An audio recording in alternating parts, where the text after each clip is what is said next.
everyone, Bry here. Welcome back to the channel. Today we're going to review the RickRak GoPro 360 mount for the Ultra and Street Glide Harley-Davidson. So we're going to do a quick unboxing here.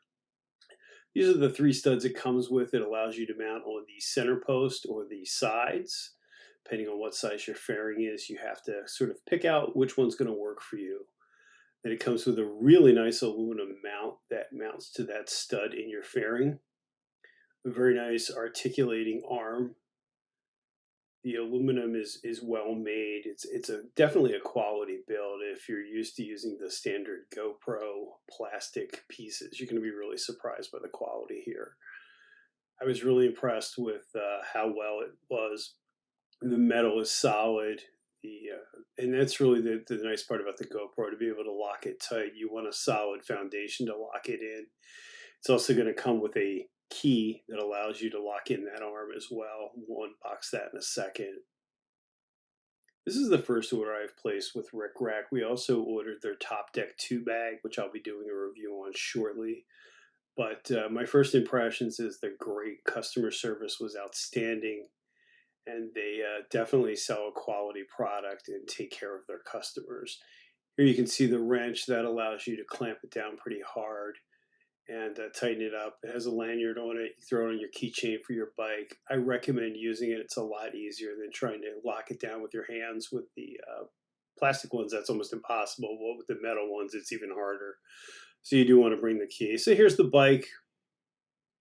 We're just going to take the screwdriver here, back out the fairing nut. Now, they recommend you put it on the left. There is no right answer to this. The left is obviously because you can reach out with your non-throttle hand if you don't have cruise control and adjust turning the camera on and off. Here I went ahead and matched the stud to what I thought would be the correct stud length, and actually got it on the first try, which is impressive.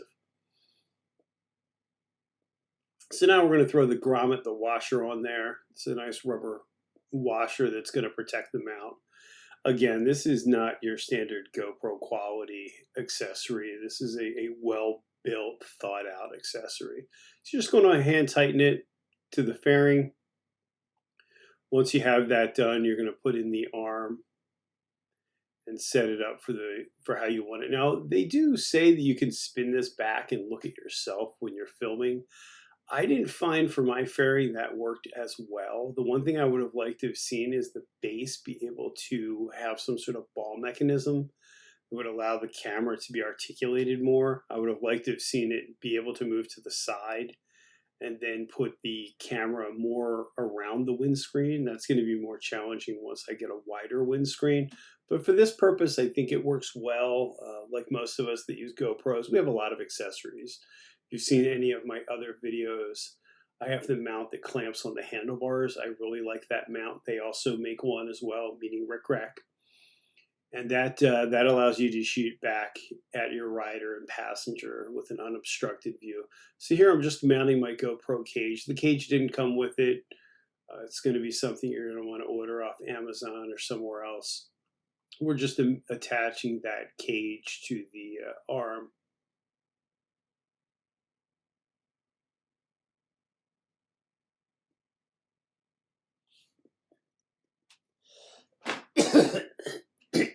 You're also going to want to decide how you want to position that as far as the angle and the height.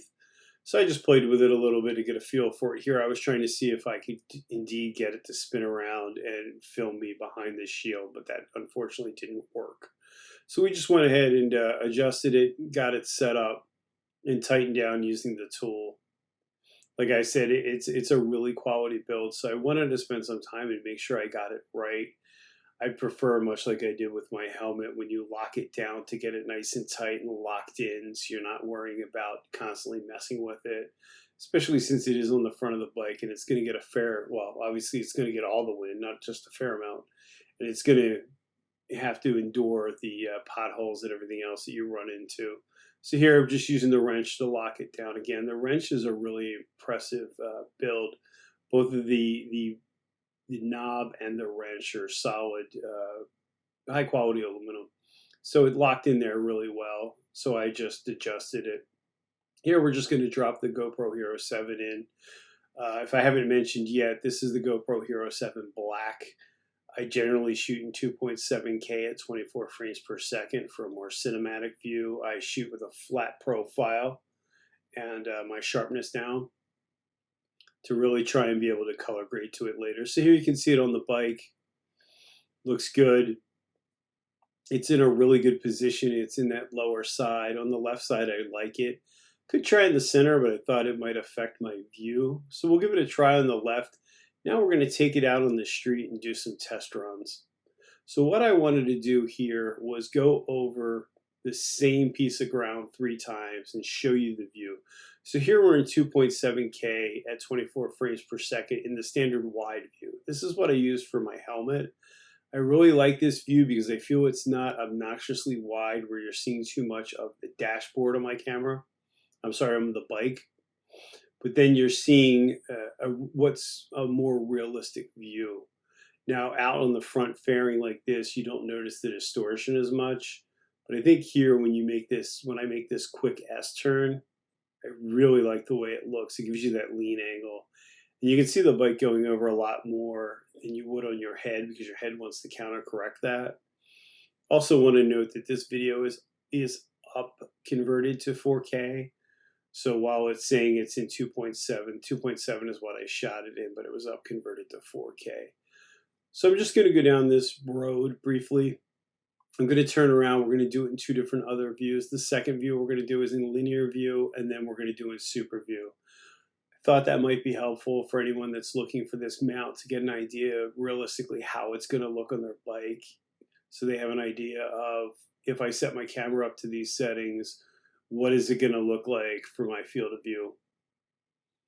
So we're going to let this video run out with these samples. I want to thank everybody for stopping by. If you haven't subscribed yet, I'd greatly appreciate it. Please leave a comment. I'd be really interested to see what you think. I'd be interested to see what your setup is for your cameras. Have you tried the RickRak fairing mount? Have you had success with it? Are there any negatives that you've found? So again, thank you for watching. We're just going to let the exit roll out here, and we're going to see the 3 views. So we're going to go from wide, we're going to go to linear, and then we're going to go to super view. As always, I